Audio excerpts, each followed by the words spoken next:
सरबात ये कि अगर तुहाडा हमसफ़र तुहाडा हमदर्द होवे ना तो तुहाडा औखा तो लम्मा सफ़र भी सौखा तो छेती गुजर जाएगा।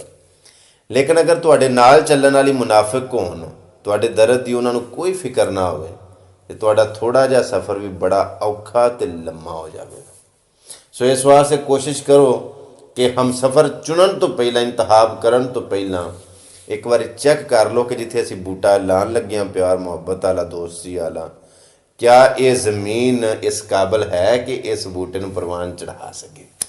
वो ना हो कि असी गोडियाँ करते रहिए, खादा पाते रहिए, पानी लाते रहिए तो फिर बाद च पता लगे कि ये तो ज़मीन ही इस काबिल नहीं सी कि ये बूटा लाया जाता।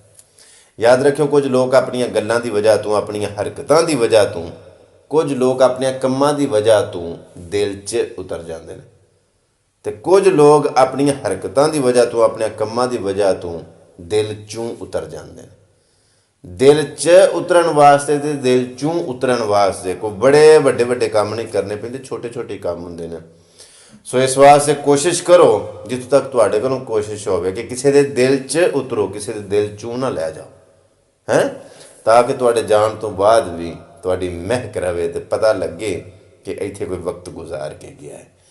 मैं एक दिन मौलाना रूमी रहमतुल्लाह अलैह दे ना एक कौल पे पढ़ता सा, उन्हें बड़ी खूबसूरत जी बात लिखी, वो मेरे दिल च उतर गए। बड़े गौर दे नाल गल सुनियो। कुछ रिश्ते ना कुछ ताल्लुक मजबूरियां की वजह तो एक दूजे के नाल बने होंदे ने, चाह नाल नहीं बने होंदे। मिसाल के तौर के उत्ते तुसी किसी हस्पताल टुर जावो तो पता जो वार्ड दे विच इकट्ठे ही बैड लगे होंदे ने।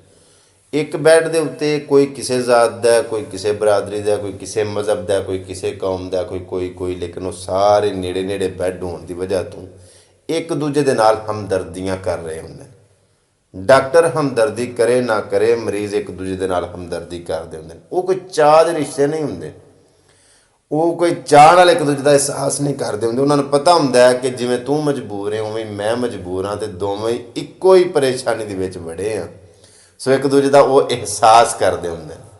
मौलाना रूमी रहमतुल्लाह अलैह फरमाते हैं कि मैं एक दिन जाता सा पे पैदल तो वेख्या एक कां ते एक हंस दोवें इकट्ठे पचोगदे हैं। आंदे ने मैं वेख के बड़ा हैरान होया कि इन्हां दोवां दा आपस में जोड़ नहीं बनदा, इन्हां दोवां दा आपस दे विच कोई जोड़ बनदा नहीं, ये इकट्ठे पचोगदे ने। मिसाल के तौर पर शेर ते बकरी कह लो कि इकट्ठे किवें। तो जब मैं करीब जाके वेख्या ना तो मैनू मालूम होया कि दोवें ही जख्मी ने। उन्हां दी जिहड़ी वो सट है ना, जिहड़ा उन्हां दा जख्म है, उन्हें दोवां नूं एक दूजे के करीब कर छड़िया। सो बात यह वे समटाइम सानू कदी कदी कुछ मजबूरियां किसी के नेड़े कर दियां ने, दिल नहीं करता हुंदा, वो भी मजबूर हुंदा है, वो भी मजबूर हुंदा है। फिर वो वक्त नूं समझना चाहिए।